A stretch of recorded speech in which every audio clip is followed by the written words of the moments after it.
नमस्कार साथियों, कैसे हैं आप सब। स्वागत है आपका बीएसए फ्री लेक्चर सीरीज में। और मैं पढ़ा रहा हूं आपको भारतीय साक्ष्य अधिनियम। लेक्चर नंबर 2 है आज, और लेक्चर नंबर 2 में हम समझेंगे इंपॉर्टेंट डेफिनेशंस अंडर बीएसए। बहुत सारे शब्द तो ऐसे हैं जिसको बीएसए में डिफाइन किया गया है, तो पहले वहीं से समझेंगे कि बीएसए में डेफिनेशंस क्या हैं, और कुछ ऐसे भी शब्द हैं जिनको डिफाइन नहीं किया गया है, जो मैं आपको समझाने वाला हूं। करना क्या है, लास्ट तक जुड़े रहना है इस लेक्चर से और समझते रहना है इंपॉर्टेंट डेफिनेशंस को आसान शब्दों में। आइए शुरू करते हैं। सेक्शन 2 डेफिनेशन क्लॉज है, धारा 2 में जो है परिभाषा दी गई है, और सेक्शन 2 को 2 सबसेक्शंस में डिवाइड किया गया है। Section 2 is divided in 2 subsections. एक है सबसेक्शन 1 और एक है सबसेक्शन 2। सबसेक्शन 1 भी जो है ये सेक्शन बटा हुआ है ए से लेकर एल तक के क्लॉज में, और बहुत सारे शब्दों को डिफाइन किया गया है। ये ए से लेकर एल तक के जो क्लॉज हैं, यहाँ जो शब्दों को डिफाइन किया गया है, कई बार एग्जाम्स में पूछा जाता है कि ये डेफिनेशन कहाँ दी गई है, कौन से सेक्शन में दी गई है, तो वो भी हमको याद करना है। और सबसेक्शन 2 में जब आप जाएंगे तो यहाँ सिर्फ और सिर्फ रेफरेंस दिए गए हैं कि जिन शब्दों को बीएसए में उपयोग तो किया गया है, यूज तो किया गया है, लेकिन डिफाइन नहीं किया गया है, उनकी मीनिंग आप कौन से सेक्शन से देखेंगे, कौन से कानून से देखेंगे, ये बातें की गई है। तो जब हम सेक्शन 2 की बात करते हैं तो सेक्शन 2 में सबसेक्शन 1 है, ध्यान रखिए। मैं कलर चेंज कर लूं पेन का। सबसेक्शन 2 में सबसेक्शन 1 है, और सबसेक्शन 1 में फिर क्लॉजेज हैं। तो आपको ध्यान रखना है 21A में कोर्ट को डिफाइन किया गया है। न्यायालय शब्द की परिभाषा जो है 21A में की गई है। अब जब हम 21A में कोर्ट की डेफिनेशन लेते हैं तो आमतौर पर हम क्या समझते हैं, कोर्ट का मतलब है एक बिल्डिंग। आपको पूछा जाता है डिस्ट्रिक्ट कोर्ट कहाँ है, तो आप वो वाला पता बता देते हो जहां पर में की वो बिल्डिंग बनी हुई है। हाई कोर्ट कहाँ है, तो हाई कोर्ट की बिल्डिंग। नहीं भैया, कोर्ट का मतलब बिल्डिंग नहीं है। तो कोर्ट का मतलब क्या है, परिभाषा देखिए, लिखा है नॉट लिमिटेड टू ट्रेडिशनल जज और मैजिस्ट्रेट्स, इंक्लूड्स एनी पर्सन, ये शब्दावली ध्यान रखना है, legally authorised to record evidence, मतलब ऐसा हर व्यक्ति जो शपथ पर साक्ष्य ले सकता है। Any person who is legally authorised to take evidence on oath, जो शपथ पर साक्ष्य लेने के लिए अधिकृत है। जज तो आएगा ही, मैजिस्ट्रेट तो आएगा ही, जो कमीशंस होते हैं, आयोग, वो भी आएंगे, जुडिशियल ऑफिसर्स तो आएंगे ही आएंगे। आर्बिट्रेटर्स जो है इसमें नहीं आते हैं। ध्यान रखना है, आपके एग्जाम में प्रश्न पूछा जाता है कि कोर्ट की परिभाषा में कौन नहीं आता है, आर्बिट्रेटर। आर्बिट्रेटर को कहते हैं मध्यस्थ। ध्यान रखना है, मध्यस्थ यानी आर्बिट्रेटर प्रोसीडिंग में यूं भी हमारा बीएसए अप्लीकेबल नहीं है, because arbitrators are not bound with the rules of evidence, they have to follow natural law of justice. उनको पालन करना होता है प्राकृतिक न्याय के सिद्धांतों का। तो आप अगर ये बातें लिखते जा रहे हैं तो साथ में लिखते भी चलिए, है ना। मैं आपको कुछ चीजें नोटिंग भी करवाता रहूंगा। तो ध्यान रखना है, आर्बिट्रेटर प्रोसीडिंग को हमारा बीएसए यानी भारतीय साक्ष्य अधिनियम लागू भी नहीं होता, और न्यायालय की परिभाषा में आर्बिट्रेटर नहीं आते। अंडरलाइन कीजिए, बीएसए डजंट अप्लाई टू आर्बिट्रेशंस। देखना, ए के बाद बी, बी के बाद सी, सी के बाद डी, डी के बाद ई, ऐसे मैं नहीं चलता हूं, है ना। मेरा पढ़ाने का तरीका यह है कि मैं ऐसी चीजों को पढ़ाना पसंद करता हूं जैसे वो याद हो सके। ABCD से आप याद करोगे तो टाइम पर रिकॉल करना आसान नहीं होगा। कैसे याद होगा, सबसे पहली परिभाषा क्या है, ये तो इसलिए मैं ले आया 21A में कोर्ट है, तो पहली परिभाषा क्या है, कोर्ट। कौन से सेक्शन में है, 21A में। लेकिन एविडेंस शब्द की परिभाषा कहां मिलेगी, तो आपको जाना होगा 21E में। कितना आसान है याद करना, बताइए, E फॉर एविडेंस। हेलो, तो एक बात और मैं कह दूं कि कानून का नाम तो है भारतीय साक्ष्य अधिनियम, और अंदर क्या होना चाहिए, साक्ष्य शब्द की परिभाषा। कौन सी परिभाषा, जो मैंने आपको समझाई थी, याद आ रहा है आपको, इंट्रोडक्टरी लेक्चर में। लेकिन यहां एविडेंस को परिभाषित कर दिया गया है, तो कानून बनाने वाले यहां चेंज करना भूल गए, कोई बात नहीं। तो एविडेंस शब्द की परिभाषा क्या है, अगेन यहां पर मैं एविडेंस शब्द को डिफाइन नहीं किया गया है। आप ध्यान रखना, एविडेंस एक्ट में एविडेंस को ही डिफाइन नहीं किया गया है। तो एविडेंस शब्द में क्या बताया गया है कि एविडेंस कितने प्रकार का होता है। एविडेंस की परिभाषा में लिखा है, एक है ओरल एविडेंस और दूसरा लिखा हुआ है डॉक्यूमेंट्री एविडेंस। तो एविडेंस 2 प्रकार के होते हैं, दस्तावेजी और मौखिक साक्ष्य, ऐसा बता दिया गया है, जबकि एविडेंस शब्द की डेफिनेशन नहीं दी गई है। तो एविडेंस का मतलब क्या है, by a fact by which any matter is proved और disproved is known as evidence. वो तथ्य जिसके माध्यम से किसी बात को साबित या नासाबित किया जाता है उसे साक्ष्य कहते हैं। एक और परिभाषा इसकी है, अ फैक्ट विच हैव लिखिए, हिंदी वालों इंग्लिश वालों दोनों आप लोग लिखिए, a fact which has probative force is known as evidence. तथ्य जिसमें प्रमाणिक भार हो साक्ष्य कहलाता है। ये परिभाषाएं आपको यहां नहीं मिलेंगी, यहां बस ये बताया गया है कि एविडेंस में ओरल और डॉक्यूमेंट्री एविडेंस आते हैं। वैसे कितने तरह के एविडेंस होते हैं क्या आपको पता है? एक बार मैं क्लास में पढ़ा रहा था और एविडेंस की डेफिनेशन में हमने, आपको बता दूं कि एविडेंस की डेफिनेशन में हमने क्या किया पता है? 20 तरह के एविडेंस काउंट कर लिए थे। एक बार की क्लास में तो हमने 25-30 एविडेंस काउंट कर लिए। एक बार काउंट करें क्या? आपको पता है कितने तरह के एविडेंस होते हैं? तो आप एविडेंस को काउंट करिए, देखते जाइए कैसे कैसे एविडेंस होते हैं। तो सबसे पहले नंबर पे, एक नंबर पे ओरल और डॉक्यूमेंट्री को तो रखिए ही रखिए। एक्चुअली जितने भी तरह के एविडेंस होते हैं वो सारे एविडेंस जहां जाकर मिल जाते हैं वो या तो ओरल एविडेंस होगा या डॉक्यूमेंट्री एविडेंस होगा।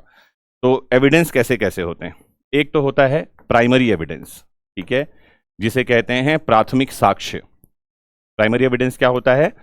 Original document is primary evidence, जो मूल दस्तावेज है उसको ही प्राइमरी एविडेंस कहा जाता है। फिर होता है सेकेंडरी एविडेंस।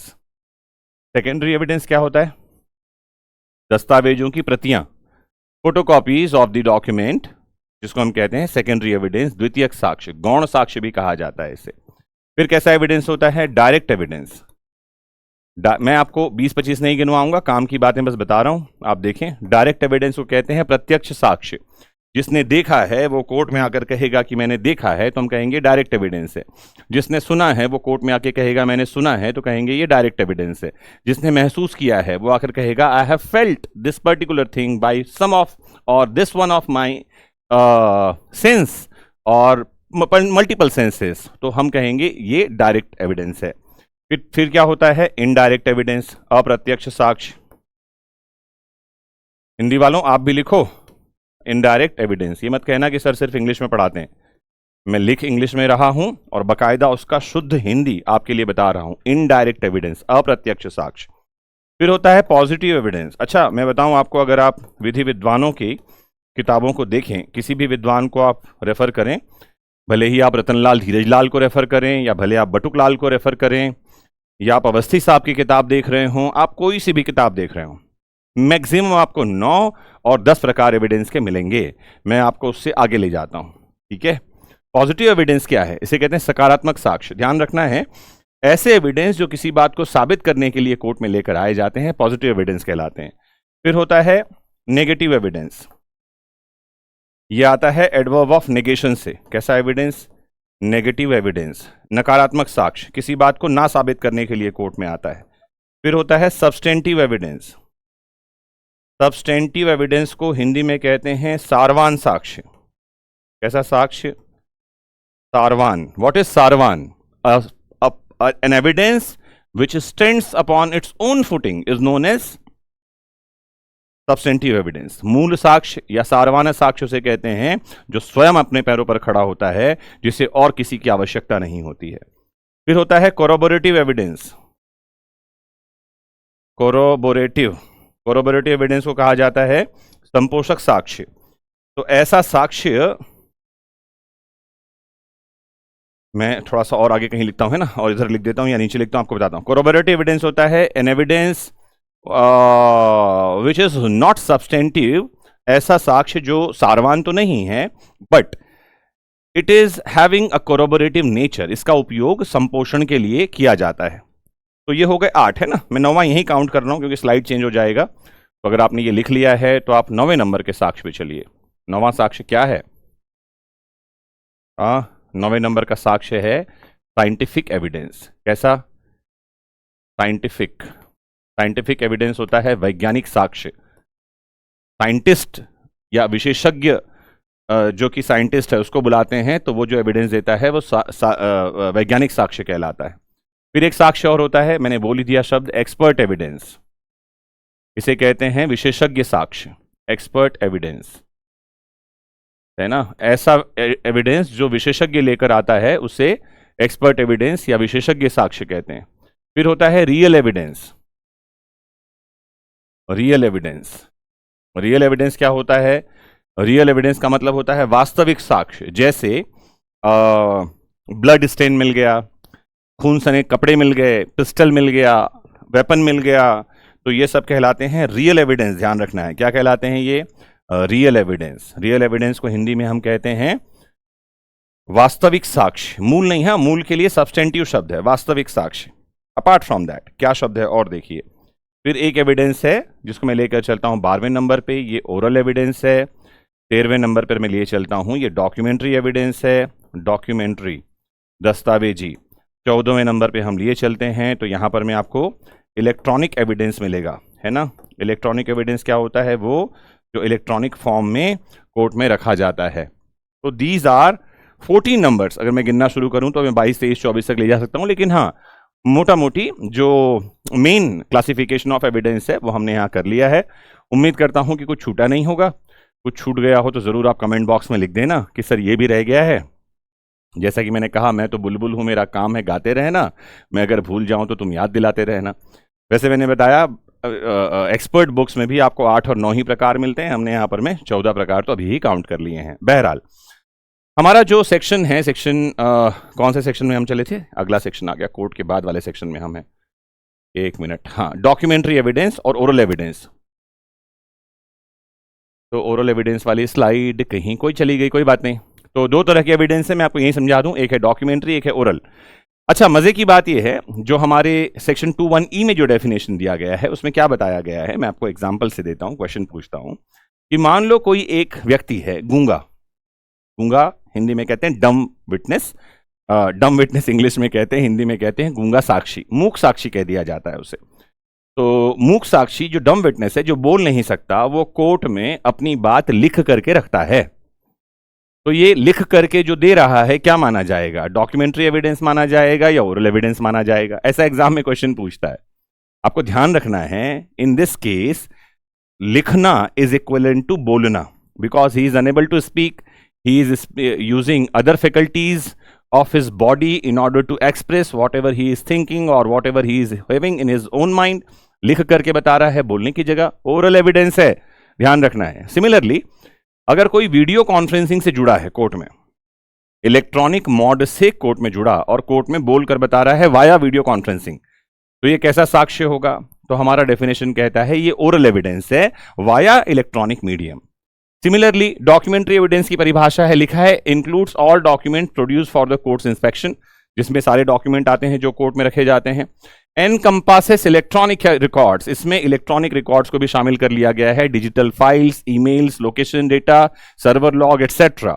ध्यान रखना है ये बात कि पहले इलेक्ट्रॉनिक एविडेंस जो है इसको इंटरप्रेट किया जाता था वाया जुडिशियल प्रेसिडेंट्स, मतलब न्यायालय ने समय समय पर इलेक्ट्रॉनिक एविडेंस के बारे में बताया कि ये भी इलेक्ट्रॉनिक एविडेंस है और ये डॉक्यूमेंट में आएगा।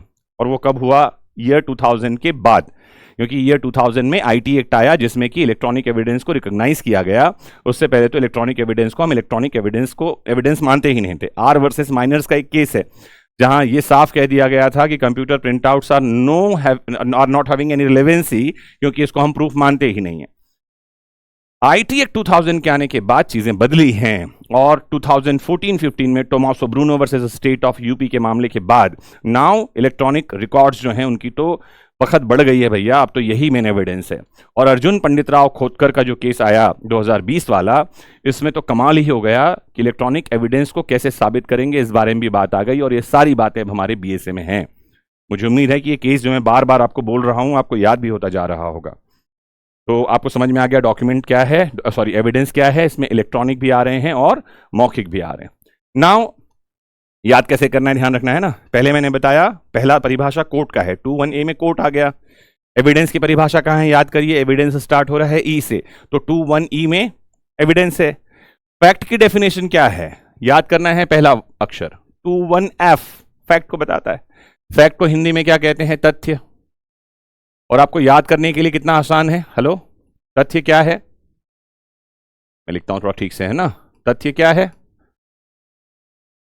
वॉट एवर इज पर।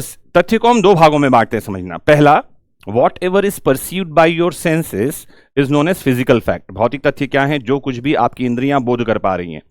वॉट इज बोध करना? परसीव करना। जैसे एग्जाम्पल के लिए, अभी मैंने काले रंग का जैकेट पहन रखा है, चश्मा मेरा लाल रंग का है, मैं आपको यूट्यूब चैनल से पढ़ा रहा हूं। आप किसी स्पेशल जगह, जैसे मान लेते हैं आप छत्तीसगढ़ में, राजस्थान में, उत्तर प्रदेश में, बिहार में, तमिलनाडु में, या कहीं बैठ करके पढ़ रहे हैं। जो कुछ भी आप महसूस कर रहे हैं, मेरे हाथ में काले रंग का पेन है, काले रंग की घड़ी, सब काला ही पहन रखा है मैंने यार। दिल सफेद है ना, दिल साफ है, मतलब ध्यान रखना, ऐसा नहीं कि सब कुछ काला ही है। तो जो भी कुछ आप देख रहे हैं, सुन रहे हैं, महसूस कर रहे हैं, ये सब फैक्ट है। मान लो आपने कोई खाना खाया और खाना खाकर आपने फील किया कि ये तो कड़वा है, ये भी एक फैक्ट है। तो फिजिकल फैक्ट क्या है? जो आप सेंसेस से फील कर रहे हैं। जो सेंसेस से फील नहीं कर सकते, विच can be any person conscious of, ऐसा कुछ भी बात जिसका किसी व्यक्ति को भान होता है। जैसे एग्जांपल दूं, दो लोग लड़ रहे हैं, ए और बी। ए ने बी को गाली दी, बी ने ए को जूता मारा। आपकी आंखें देख रही हैं कि इनके बीच में दुश्मनी है। यह है फिजिकल फैक्ट, क्योंकि आपकी आंखों ने देखा। लेकिन आपको एक बात पता है, क्या पता है? कि ए और बी जो है बहुत अच्छे दोस्त हैं, बहुत गहरी फ्रेंडशिप है। और हुआ ये पिछले दिनों कि एक ने जो है अपनी पार्टी मनाई और दूसरे को इनवाइट नहीं किया, इसीलिए वो उसकी बखिया उधेड़ रहा है। मतलब इन दोनों के बीच में जो चल रहा है, ये लड़ाई नहीं है, ये तो दोस्ती का एक्सटेंडेड वर्जन है। तो आपने फील किया कि दोस्ती है, दिख रहा दुश्मनी है। जो दिख रहा है वो फिजिकल फैक्ट है, जिसकी फीलिंग आपने की है वो मेंटल या साइकोलॉजिकल फैक्ट है। तो फिजिकल फैक्ट में क्या आता है? हर वो कुछ जिसको आप परसीव कर रहे हैं। साइकोलॉजिकल फैक्ट में क्या आता है? Knowledge, ill will, intention, goodwill, good faith, ये बहुत सारी चीजें हैं जो साइकोलॉजिकल फैक्ट में आती हैं। आपको याद हो गया होगा। ध्यान रखना है, परिभाषा कहां है?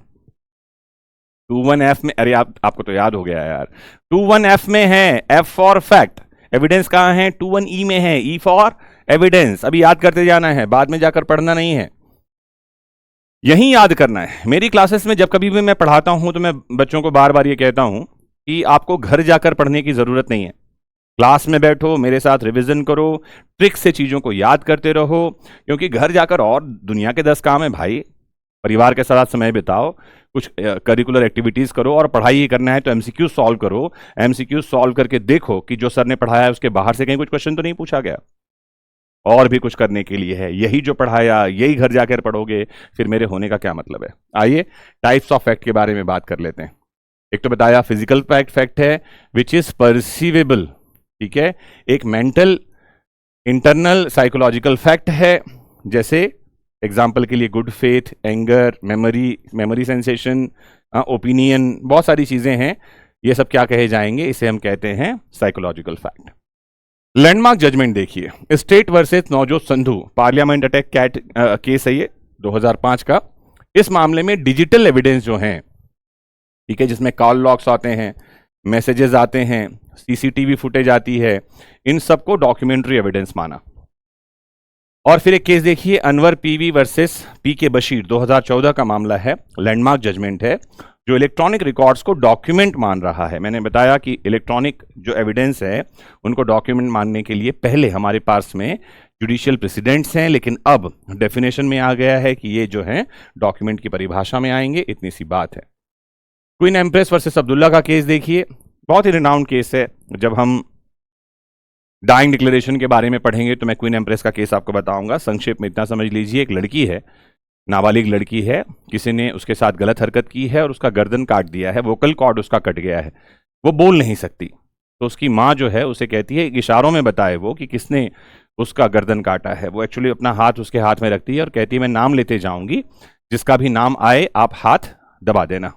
तो जैसे ही अब्दुल्ला का नाम आता है वो पुश करती है और इसे इशारा माना गया। ये साइकोलॉजिकल फैक्ट है, उसके मन में जो बात है वो बताई गई, और इतनी सी बस बात है कि इसको क्या माना जाएगा, ये साइकोलॉजिकल फैक्ट है।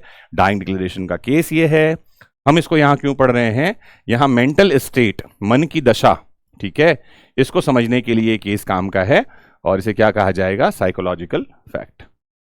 Now come to the next definition, document. आपके लिए मैंने बहुत आसान कर दिया है। फैक्ट कहां है? एफ में। एविडेंस कहां है? ई में। डॉक्यूमेंट कहां है? 21D में। हेलो, तो डॉक्यूमेंट क्या है, लिखा है इट कवर्स टेंजिबल और intangible form of recorded information. मूर्त अमूर्त दोनों बात, मूर्त क्या है हार्ड कॉपी, अमूर्त क्या है सॉफ्ट कॉपी। ईमेल्स आते हैं इसमें, सर्वर लॉग्स आते हैं, चैट्स आते हैं, वॉइस मैसेजेस आते हैं, लोकेशन डेटा आएगा, फाइल्स जो लैपटॉप में है यूएसबी में क्लाउड में ही आएगा। ये सारी चीजें डॉक्यूमेंट की परिभाषा में आएंगी जो हमने थोड़ी देर पहले बात की। ठीक है, कोई कंफ्यूजन तो नहीं है? मुझे उम्मीद है कि आपको चीजें समझ में आती जा रही हैं। केस देखिए, state of Bihar versus Radha Krishna Singh, 1983 का ये मामला है। और इसमें डॉक्यूमेंट्री एविडेंस के स्कोप को बताया और कहा कि इनकी एडमिसिबिलिटी जो है ये एविडेंस लॉ में है और डॉक्यूमेंट्री एविडेंस बेस्ट एविडेंस हैं। अनवर पीवी वर्सेस पी के बशीर का मामला अभी थोड़ी देर पहले ही हमने देखा कि इलेक्ट्रॉनिक एविडेंस को जो है डॉक्यूमेंट माना इसमें। और नवजोत संधू का केस भी मैंने आपको बताया ही, जिसमें कि इलेक्ट्रॉनिक एविडेंस की बात आती है। तो लैंडमार्क जजमेंट्स में ये हैं, बार बार आएंगे जहां आप electronic evidence, documentary evidence, document के बारे में बात करेंगे, ये केसेस रिपीट होंगे। तो एक प्रैक्टिकल एग्जांपल देखिए, क्रिमिनल ट्रायल में प्रोसिक्यूशन जो है व्हाट्सएप चैट प्रेजेंट करता है अक्यूज्ड और विक्टिम के बीच में। तो क्या माना जा रहा है? डॉक्यूमेंट्री एविडेंस है ये। ऐसे ही एग्जांपल हैं, police sketch of the crime scene, map showing the location of crime, ये सारे जो हैं ये डॉक्यूमेंट्री एविडेंस के एग्जांपल हैं। ठीक है, तो ये तो बातें अभी तक थी जो कि आपको याद करने के लिए ट्रिक था। कैसा ट्रिक दिया था मैंने? D for document, E for evidence, F for fact, पहला डेफिनेशन कोर्ट का है। ऐसी बातें आपने याद कर ली। अब कुछ और बातें हैं जो आपको याद करनी है। तो आपको याद करना है G और K, जनरल नॉलेज वाला GK, और GK में आपको दो इंपॉर्टेंट डेफिनेशन मिलेंगे, रिलेवेंट और फैक्ट इन इशू। रिलेवेंट का मतलब बहुत साधारण शब्दों में समझिए, जुड़ा हुआ। हिंदी इसकी शब्दावली है सुसंगत, विधिक भाषा भी समझिए, लेकिन हम आसान शब्दों में समझा दें, रिलेवेंट का मतलब होता है संबंध, जुड़ा हुआ, जो आपस में मिलते हों। तो ये है रिलेवेंट। तो रिलेवेंट कब कहा जाता है कोई? When the fact is connected with another fact in a manner provided under chapter 2 of BSA। Relevant का मतलब, ध्यान रखिए, रिलेवेंसी दो तरह की होती है। कौन कौन सी? एक होती है लॉजिकल रिलेवेंसी, ठीक है, एक होती है लीगल रिलेवेंसी। ध्यान से समझना, भूलना नहीं। लॉजिकल रिलेवेंसी होती है तार्किक सुसंगतता, जब एक फैक्ट दूसरे से जुड़ा हुआ हो लॉजिकली, तो हम कहते हैं वो लॉजिकली रिलेवेंट है। जैसे एग्जांपल के लिए, ए नाम का एक आदमी है, वो पुलिस स्टेशन में पहुंचता है और पुलिस वालों के सामने हथियार रखकर कहता है कि मैंने फलां आदमी को जान से मार डाला है, ये रहे मेरे हथियार और ये रहा उसका सिर, मुझे जेल में डाल दो। ये जो कुछ भी बोल रहा है इसका लेना देना एक अपराध से है, गंभीर अपराध से। तो ये जो कुछ भी बोल रहा है उस बात को हम कहते हैं ये रिलेवेंट है। कैसे रिलेवेंट है? लॉजिकल। लीगली रिलेवेंट है कि नहीं कैसे पता चलेगा? इसके लिए आपको देखना पड़ेगा चैप्टर 2 सेक्शन 3 से 50। जब हम पूछेंगे कि कोई बात लीगली रिलेवेंट है क्या, तो आपको बताना पड़ेगा हाँ ये इस सेक्शन में रिलेवेंट है। पुलिस वाले से की गई संस्वीकृति, the confession made to a police officer is legally relevant, but sorry उल्टा बोल गया मैं, confession made to a police officer is legally not relevant, it is logically relevant. वैधिक रूप से सुसंगत नहीं है, लॉजिकली तार्किक रूप से तो रिलेवेंट बात है, बिल्कुल रिलेवेंट है। रिलेवेंट का मतलब जुड़ा हुआ है। लीगली, क्योंकि हमारा लॉ कहता है this fact which is known as confession made to a police officer shall not be proved in the court of justice। न्यायालय में ऐसी बात को साबित नहीं किया जाएगा। तो फैक्ट इन इशू और रिलेवेंट फैक्ट में क्या डिफरेंस है समझना। फैक्ट इन इशू जो है इसको कहा जाता है मेन फैक्ट। क्या कहा जाता है? मुख्य तथ्य। जो फैक्ट इन इशू है ये वाला, इसे क्या कहते हैं हम? मेन फैक्ट, मुख्य तथ्य। इसे कहा जाता है ऑक्सिलरी, सहायक तथ्य। पहले ये तय होगा, इसके आधार पर ये तय किए जाते हैं। जो फैक्ट इन इशू है, विवाद का विषय है, फैक्ट इन इशू कैसे तय होता है? तो बहुत ध्यान रखना है कि एक आदमी कोर्ट में कोई बात करता है, दूसरा उसे डिनाई कर देता है।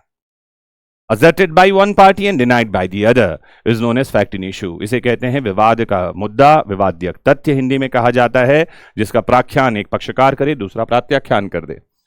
तो ये मेन फैक्ट्स हैं, ये जो है ऑक्सिलरी फैक्ट्स हैं। एक बात और समझना है, relevancy does not equal to admissibility. एक शब्द है सुसंगतता और एक है ग्राह्यता। ध्यान से समझिए, बहुत आसान सी बात है। Admissibility is going to be decided by the court. कौन से साक्ष्य को न्यायालय स्वीकार करेगा ये कोर्ट डिसाइड करेगा। Hello, relevancy is decided by section 3 to 50 of the evidence law.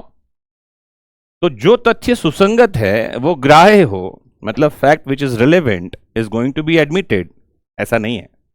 क्योंकि हम पढ़ेंगे प्रिविलेज क्लास कम्युनिकेशन के बारे में, आगे पढ़ाऊंगा मैं। What is privilege class communication?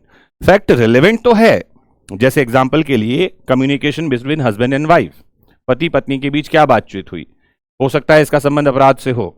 पति कहीं गया था, किसी का मर्डर करके आया और पत्नी को बता रहा है कि मैंने किसी का मर्डर कर दिया है, पुलिस ढूंढने आती होगी, अगर आए तो बताना मत कि मैं घर में हूं। ये बात पति ने पत्नी को बताई। कोर्ट में ये बात उससे नहीं पूछी जाएगी, ये बात साबित करने नहीं दी जाएगी। ये बात रिलेवेंट तो है लेकिन एडमिसिबल नहीं है। क्यों नहीं है, उन सेक्शंस में जाऊंगा तो समझाऊंगा, अदरवाइज इसमें ही आज का पूरा लेक्चर निकल जाएगा। आज हमको डेफिनेशंस कंक्लूड करना है, इतनी बातों को ध्यान में रखिए। चलते रहूं आगे। समझ में आ रही है बात अभी तक मेरी? तो नीचे थम्स अप देते रहना है ना, बताते रहना कि सर हमको तो कमाल समझ में आ रहा है, मुझे बताते रहना। इवन कोई डाउट हो तो जरूर लिख के पूछना कि सर ये वाली बात फिर से समझा दीजिए, और जरूर मैं उसका आंसर आप तक लेकर आऊंगा। हो सकता है आपको कमेंट बॉक्स में ही हमारी टीम रिप्लाई कर दे, नहीं तो किसी लेक्चर में हम उस बात को कवर करेंगे। पूछते रहना है, जरूर ध्यान रखना। और एविडेंस लॉ में कहीं कोई बात ऐसी है जो आपको बहुत टफ लगती है, वो भी जरूर कमेंट बॉक्स में डालिए, कोशिश करेंगे कि हम किसी लेक्चर में उस बात को कवर करेंगे। मोस्ट इंपॉर्टेंटली, अगर आपको चीजें समझ में आ रही है तो थम्स अप, दिल, ये सब तो छोड़ते ही रखिए, छोड़ते ही रहिए, ताकि हमारा भी मोटिवेशन यही है ना। आप जो है समझ पा रहे हैं, इससे हमको समझाने में और मजा आएगा। एसेंशियल कंपोनेंट्स क्या हैं? आप देखिए किसके बारे में हम बात कर रहे हैं, फैक्ट इन इशू के बारे में। तो राइट्स के बारे में बहस हो सकती है, लाइबिलिटीज, डिसेबिलिटीज, डिसलाइबिलिटीज, इन सब के बारे में बात हो सकती है। और ये सब बातें कहां होंगी? कोर्ट में बातें होंगी। एक पक्षकार कोई बात रखेगा, दूसरी पक्षकार उसको डिनाई कर देगा। How fact in issue framed, कैसे तय करते हैं? तो जब हम सिविल प्रोसीडिंग की बात करते हैं, issue framing is a part, विवाद्यकों की रचना। अगर आप किसी जुडिशियल एग्जाम में जा रहे हैं और मेंस में आपका ये टॉपिक है, तो 10 नंबर का ये टॉपिक आता ही है छत्तीसगढ़, मध्य प्रदेश और बाकी स्टेट में। तो कैसे करते हैं? जब सिविल प्रोसीडिंग होता है तो fact in issue are determined when the court frames issues under CPC. Civil प्रक्रिया संहिता के तहत न्यायालय इन बिंदुओं को तय करता है जिसके आधार पर आगे का जो विचारण है, सुनवाई है, वो चलता है। क्रिमिनल केसेस में ये कहां से निकल कर आते हैं? एलिगेशन इन द चार्जशीट, जो आरोप पत्र में आरोप लगाए गए हैं उससे तय होते हैं हमारे फैक्ट इन इशू। और the defence raised by the accused, या अक्यूज जो है कोई डिफेंस रेज करता है, जैसे इंसैनिटी है, प्रोवोकेशन है, एलिबाई है, कि मैं वहां था ही नहीं, वो था कि नहीं था, क्योंकि एक पक्षकार कह रहा है ये वहां पर था, दूसरा कह रहा है नहीं था, तो वो था कि नहीं था, ये तो है फैक्ट इन इशू, विवाद का तथ्य यही है। केस देखिए, K M Nanavati versus state of Maharashtra, बहुत रिनाउंड केस है भैया ये, 1962। क्या हुआ था नानावती केस में? नानावती केस में जो नानावती थे, इनका नाम है केएम नानावती, और नानावती साहब जो है ये नेवी में ऑफिसर थे। जब बाहर पोस्टिंग में थे तो उनकी पत्नी जो है उसका अफेयर एक आदमी से चला जिसका नाम था राम तनेजा। जब वापस आए तो उनकी पत्नी ने उनको बताया कि मेरा अफेयर किसी और के साथ है। इन्होंने पूछा क्या तू उससे शादी करने को तैयार है? इसने कहा कि हाँ मैं तैयार हूँ। वो तैयार है कि नहीं मुझे पता नहीं है। ये अपने डेक पर जाते हैं, जहाज पर, वहां से अपना सर्विस रिवॉल्वर इशू करवाते हैं, राम तनेजा के घर जाते हैं, उसको गोली मार देते हैं। भारत के कुछ चर्चित केसों में से एक है नानावती का केस। यहां क्यों कोट कर रहा हूं मैं? तो यहां पर मैं डिसाइड क्या हुआ कि जो केएम नानावती थे, he acted under grave and sudden provocation was a fact in issue. कहा कि उनको बहुत ज्यादा गुस्सा आ गया था। ग्रेव एंड सडन प्रोवोकेशन का मतलब होता है अचानक और गंभीर प्रकोपन। he acted under sudden and grave provocation that he killed Ram Taneja. Under this situation, it was fact in issue कि ऐसा हुआ कि नहीं हुआ, क्योंकि दूसरे पक्षकार का यह कहना था कि यह सोचा समझा काम था, सडन एंड ग्रेव प्रोवोकेशन नहीं था। घर में बात की, फिर अपने डेक पर गया, वहां से सर्विस रिवॉल्वर निकाली, उसके घर तक गया, सोची समझी बात थी, सडन एंड ग्रेव बात नहीं थी, और यह फैक्ट इन इशू है। दूसरा एक केस है रमन भाई नारायण भाई Patel versus state of Gujarat, 2000 का मामला है ये। In this particular case, it was clarified that facts like intention, intention को हिंदी में कहते हैं आशय, मोटिव, मोटिव होता है हेतु, ये जो मेंटल कंडीशन को बताते हैं, can also be fact in issue. कहा कि ये भी विवाद्यक तथ्य हो सकते हैं। कैसे हो सकते हैं भैया? तो ध्यान ये रखना है कि हो सकता है कि एक पक्षकार कह रहा है इसने जानबूझकर इंटेंशनली ये काम किया, दूसरा पक्षकार डिनाई कर रहा है, कह रहा है कि ये अनइंटेंशनल वर्क है। तो ये जो काम, जैसे भी आपने देखा होगा, सुना होगा, केरल में एक लड़की ने सोशल मीडिया पर एक वीडियो बना करके बस का डाल दिया। हुआ क्या था, एक आदमी उसके बाजू में खड़ा है, इसी तरह से खड़ा है, दिखाई पड़ रहा है वीडियो में कि आदमी अनअवेयर है उस लड़की के बारे में। वो ये भी नहीं देख रहा है कि वो वीडियो बना रही है या नहीं, वो कहीं और देख रहा है। लड़की ने वीडियो बनाया, उसके पास जाके खड़ी हुई और वीडियो बनाया और सोशल मीडिया पे ये डाल दिया कि जानबूझकर उससे बैड टच कर रहा था, जबकि वीडियो में ऐसा कुछ भी नहीं दिख रहा। जब ये बात सोशल मीडिया पे वायरल हुई तो उस आदमी ने सुसाइड कमिट कर लिया और बाद में उस लड़की को पुलिस ने अरेस्ट किया कि सुसाइड के लिए उसको अबेट करना, आत्महत्या के लिए उकसाना एक अपने आप में अपराध है। जब हम बीएनएस पढ़ेंगे तो समझेंगे मैं यहां क्या बताने चाह रहा हूं।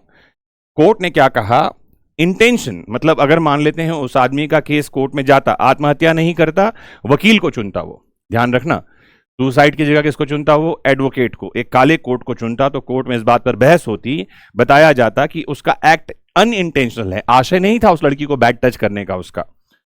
लड़की कह रही है इंटेंशनली टच किया, तो ये जो इंटेंशन है ये वहां क्या हो जाता, विवाद का विषय, जिसको साबित करना होता उसको साबित करने से केस डिसाइड होता।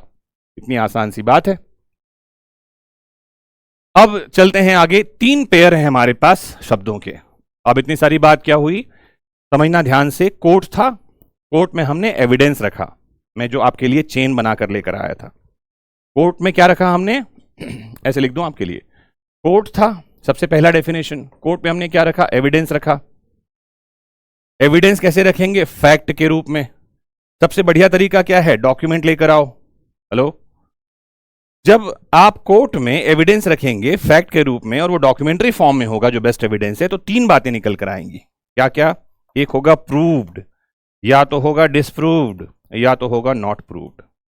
ये कहानी याद कर लोगे तो कौन से डेफिनेशन कौन से में सेक्शन में है तो मिल जाएगा। क्या क्या, प्रूव्ड, डिसप्रूव्ड, नॉट प्रूव्ड। इनकी डेफिनेशन क्या है, प्रूव्ड मिलेगा 21J में, कहां मिलेगा, 21J में। डिसप्रूव्ड और नॉट प्रूव्ड 21C में और 21I में मिलेंगे। हेलो, तो कैसे याद करना है इसको, JCI, proved, disproved, not proved. मैं जमा कर ही लेकर आया हूं आपको, आपके लिए इसको। तो उस मैं कैसे जमा कर लेकर आया हूं, जैसे आपको याद करना चाहिए। ABCD में हमने डेफिनेशन को नहीं जमाया है, ठीक है। तो देखिए, याद करिए, प्रूव्ड क्या है, तो मैंने बताया कोर्ट में जब कोई बात रखी जाती है, कोई फैक्ट रख दिया जाए, and court believes the existence of the fact, न्यायालय उस तथ्य के अस्तित्व पर विश्वास कर ले, believes existence of the fact, तो हम क्या कहते हैं, ये हुआ प्रूव हो गया। कोर्ट उसके एग्जिस्टेंस पर विश्वास ना करे, जैसे मान लेते हैं, अच्छा एग्जांपल देता हूं कि ए नाम के आदमी ने बी नाम के आदमी का मर्डर किया है। एक आई विटनेस लेकर आया गया, आई विटनेस बता रहा है कि हां मैंने देखा कि ए ने बी का मर्डर किया। कोर्ट इस बात पर विश्वास कर ले तो कहेंगे साबित हो गया। लेकिन दूसरी पार्टी एक सीसीटीवी फुटेज लेकर आती है उसी दिन उसी समय का, कि जिस आदमी पर एलिगेशन है that the person murdered the particular deceased who is no more in this world, ये जो आदमी है ये उस दिन कहीं और था। इसे कहते हैं प्ली ऑफ एलिबाय, जिसका मतलब होता है अन्यत्र कहीं होना। और कोर्ट अगर इस पर विश्वास कर ले कि हां ये तो वहां उस दिन नहीं था, because he was present elsewhere. One person can not be presented in 2 places simultaneously, 2 जगह एक साथ नहीं हो सकता। कौन जाने आने वाले भविष्य में ऐसा हो जाए कि साइबर जो चीजें चल रही हैं, किसी का क्लोन कहीं चला जाए। अदरवाइज अभी तक तो ऐसा है, one person can not be present 2 places simultaneously, एक साथ 2 जगह नहीं हो सकता, क्योंकि दूसरी जगह होना साबित हो गया तो कोर्ट यहां उसके प्रेजेंट को नहीं मानेगी, मतलब इसने हत्या करी ये बात साबित नहीं होगी, तो हम कहेंगे डिसप्रूव हो गया। आसान हुआ। तीसरा है नॉट प्रूव्ड। देखना, ये दोनों सुनने में एक समान लगते हैं, इसलिए मैं दोनों को एक ही साथ एक ही स्लाइड पर लेकर आया हूं। नॉट प्रूव्ड क्या होता है, तो कोई फैक्ट कोर्ट में आया, कोई बात कोर्ट में आई, जैसे मान लेते हैं कोर्ट में बात आई जमीन के कब्जे को लेकर, एक आदमी केस लेकर आया है और कह रहा है ये जो प्रॉपर्टी है इस पर फलां व्यक्ति का कब्जा है, जबकि इसमें मेरा मालिकाना हक होना चाहिए, कब्जा जो है बेजा है, दैट इज इलीगल पोजीशन। करना क्या होगा, जो आदमी कोर्ट में केस लेकर आया है इसको इस बात के फेवर में सबूत देने होंगे, रखना होगा साक्ष्य। इसने साक्ष्य रखा नहीं फेवर में, दूसरे पक्ष भी कोर्ट में आया नहीं, मामला पेंडिंग ही रहा, तो माना जाएगा कि ना तो साबित हुआ ना साबित हुआ। तो लिखा है fact which is not proved, ना तो साबित हुआ, नॉट डिसप्रूव्ड। हो सकता है कि वो कोर्ट में एविडेंस रख रहा हो और कोर्ट उसके एग्जिस्टेंस पर बिलीव नहीं कर रहा है, ध्यान रखना। तो प्रूव भी नहीं हुआ, नॉट डिसप्रूव भी नहीं हुआ, तो हम कहेंगे नॉट प्रूव्ड। साबित, ना साबित, और इसे कहते हैं साबित नहीं हुआ। हेलो, साबित नहीं हुआ। क्या क्या कहेंगे? साबित, ना साबित और साबित नहीं हुआ। ठीक है, आगे चल रहे हैं। आपको लिए चलता हूं प्रिजम्पशन में। प्रिजम्पशन क्या होता है? देखिए, कुछ पेयर हैं यहां पर हमारे पास में, मैं पेयर्स को पेयर एक साथ ले आया हूं। प्रिजम्पशन को कहते हैं उपधारणा। क्या कहते हैं? उपधारणा। चार्ट बना के समझिए। उपधारणाएं तीन तरह की होती हैं। एक होता है प्रिजम्पशन ऑफ फैक्ट, तथ्य की उपधारणा। एक होता है प्रिजम्पशन ऑफ लॉ, विधि की उपधारणा। और एक होता है mixed presumption of fact and law, इसे कहते हैं मिश्रित उपधारणा। जो मिक्स्ड प्रिजम्पशन है ये हमारे बीएसए का पार्ट नहीं है। प्रिजम्पशन ऑफ फैक्ट और प्रिजम्पशन ऑफ लॉ हमारे लॉ ऑफ एविडेंस यानी भारतीय साक्ष्य अधिनियम का पार्ट है। प्रिजम्पशन ऑफ फैक्ट कैसे पहचानेंगे? कहीं भी लिखा होगा मे प्रिज्यूम, भाषा कैसी लिखी होगी? मे प्रिज्यूम लिखा होगा। आप बीएसए निकाल कर देखिए, आपको जाना होगा सेक्शन 21H में, और यहां लिखा है मे प्रिज्यूम। मे प्रिज्यूम के लिए हिंदी में शब्द मिलेगा उपधारणा कर सकेगा। क्या शब्द मिलेगा? कर सकेगा। और कर सकेगा का मतलब क्या है? मे प्रिज्यूम है। इसे क्या कहते हैं? Presumption of fact. What kind of facts these are? These are rebuttal, rebut, इसे कहते हैं facts which can be rebutted. Hindi में क्या कहेंगे? खंडनीय उपधारणाएं। खंडनीय मतलब जिसका खंडन किया जा सकता है। और कैसे पता चलेगा? मे प्रिज्यूम से। वहीं प्रिजम्पशन ऑफ लॉ जो है इसे कहा जाता है, ये दिखाई पड़ेगा शेल प्रिज्यूम से। लॉ में लिखा रहेगा शेल, उपधारणा करेगा। हिंदी में क्या लिखा हुआ मिलेगा? उपधारणा करेगा। और ये क्या कहा जाता है? इसे कहते हैं presumption of law. Presumption of जो फैक्ट है इन्हें कहा जाता है presumptio humanis. Hello, PRESUMPTIO, presumptio humanis, HUMANIS। और जो प्रिजम्पशन ऑफ लॉ है इसे कहा जाता है presumptio juris. Hello, presumptio juris. ये सब याद रखना है भैया, एग्जाम में क्वेश्चन में ये सब पूछे जाते हैं बातें। और अगर आप मेरी बातों को ठीक से सुन लो तो मैं बार बार ये कह रहा हूं, आपको घर जाके पढ़ने की भी जरूरत नहीं, यही चीजें याद हो जाएंगी। तो जो प्रिजम्पशन ऑफ फैक्ट है वो हमेशा खंडनीय होती है, रेब्यूटेबल है। Presumption of law may be rebuttable, may not be rebuttable. अगर ये रेब्यूटेबल है, खंडनीय है, तो ये प्रिजम्पशन ऑफ लॉ ही रहता है।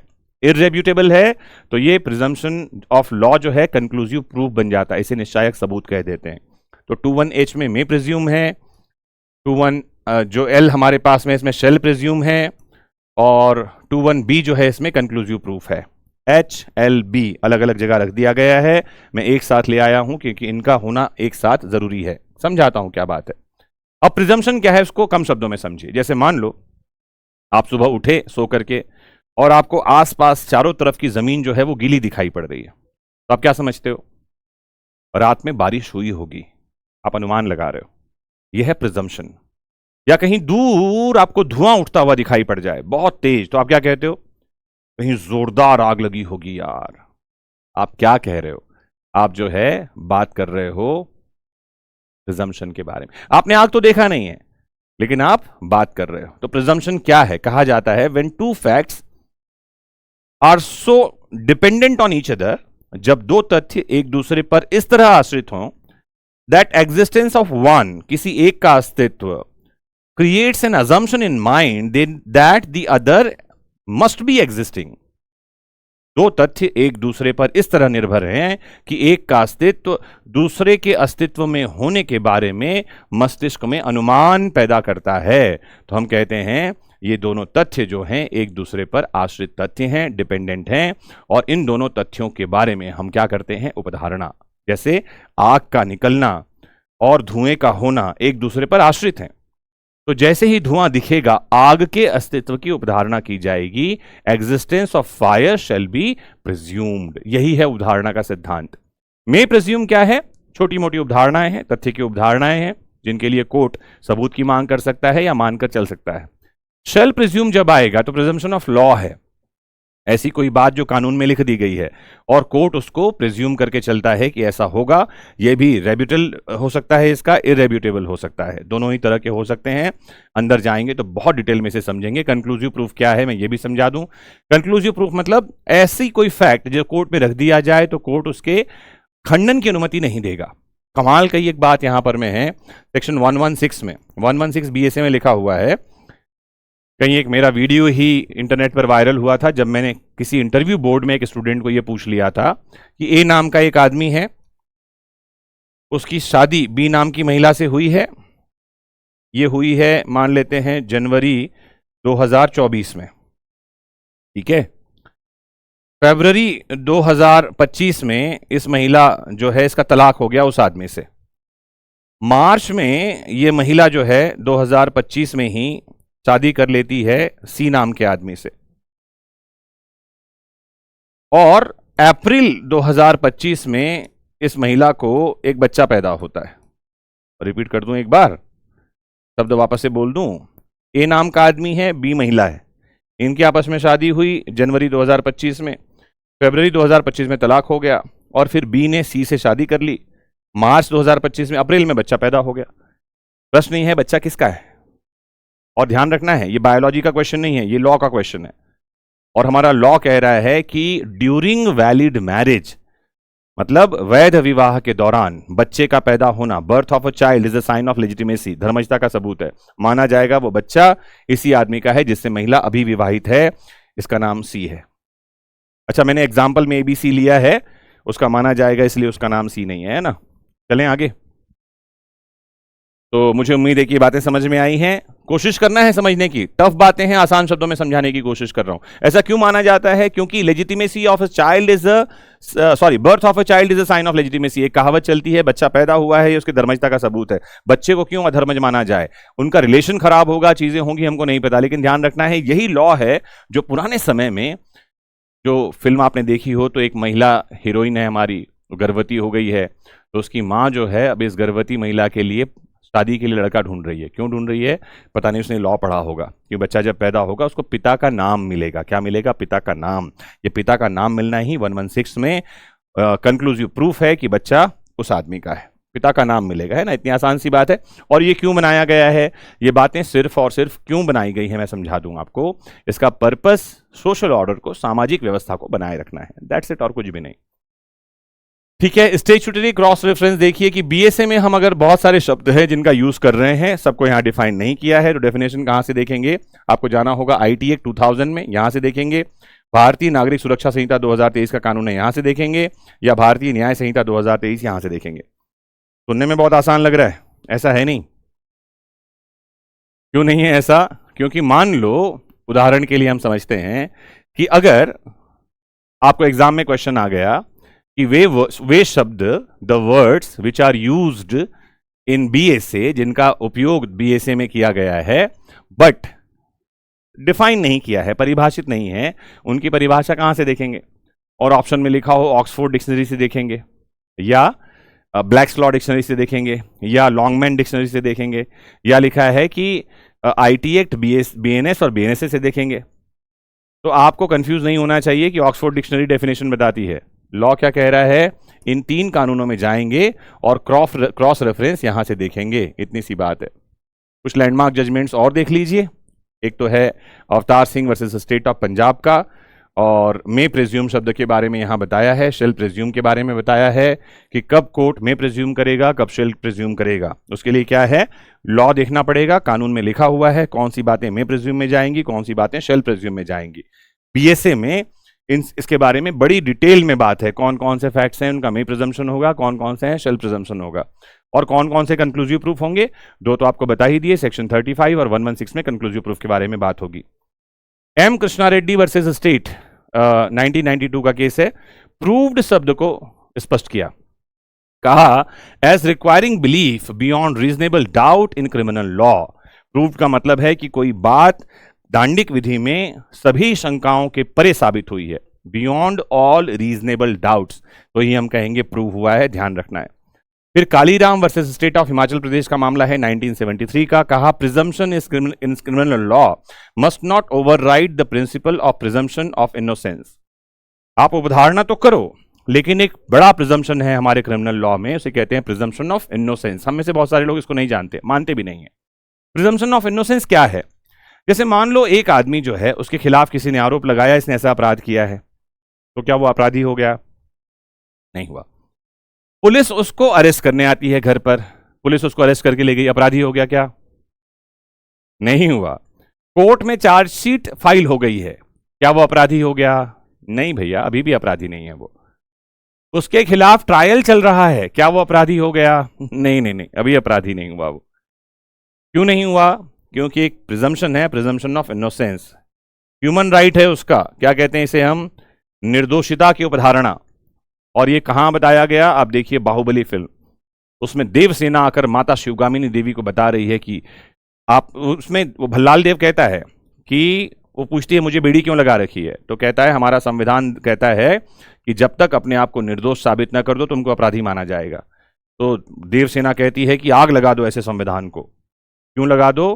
क्योंकि ये पुरातन संविधान है। वर्तमान समय का संविधान तो ये कह रहा है कि प्रिजम्पशन ऑफ इनोसेंस मतलब निर्दोष समझा जाना चाहिए किसी भी व्यक्ति को, until and unless convicted bye competent court of a final jurisdiction.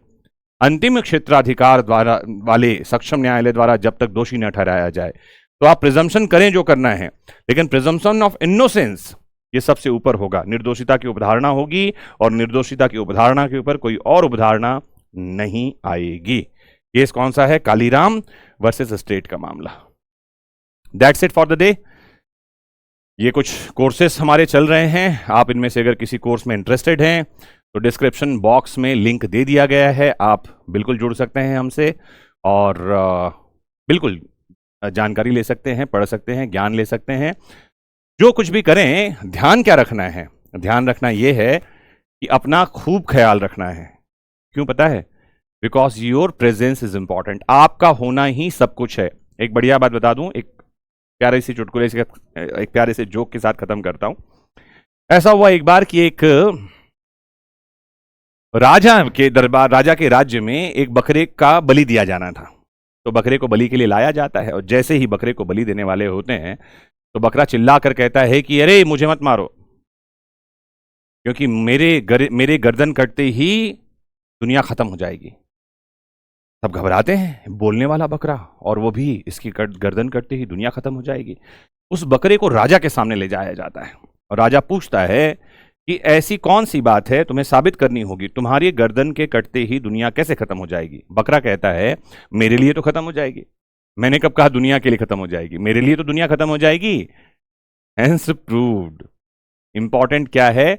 हर किसी का अस्तित्व महत्वपूर्ण है। इसलिए मैं हमेशा कहता हूं कि अपना खूब ख्याल रखिए, क्योंकि आपका होना हमारे लिए महत्वपूर्ण है, आपके अपने लिए महत्वपूर्ण है, इस दुनिया के लिए महत्वपूर्ण है। जुड़े रहिए। हम रिपीट करूं,